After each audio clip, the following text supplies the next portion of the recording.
My goodness! উপস্থাপিকার প্রশ্নের উত্তরে Daniel ভেট্টুরিকে নিয়ে একই বললেন ক্রিস গেল। প্রশ্নটা এমন ছিল, কোন বোলারকে মারতে গেল সবচেয়ে বেশি পছন্দ করতেন।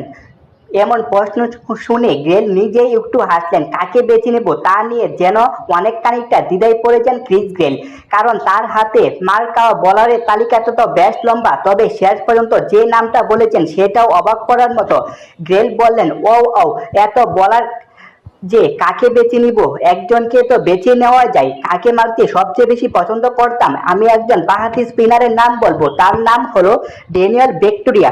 গেল হয়তো ভেট্টুরিয়াকে মারতে পছন্দ করতেন, তবে পরিসংখ্যান বলছে তিনি কিউ স্পিনারকে আসলে তেমন মারতেই পারেননি।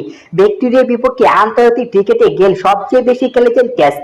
ভেট্টুরিয়া 416টি বল খেলে গেল করেছেন 200 রান, 4 মেরেছেন 22টি, ছক্কা মেরেছে 5টি। খুব আহামরি কিছু করতে পারেননি ড্যানিয়েল ভেট্টুরিয়ার কাছ থেকে।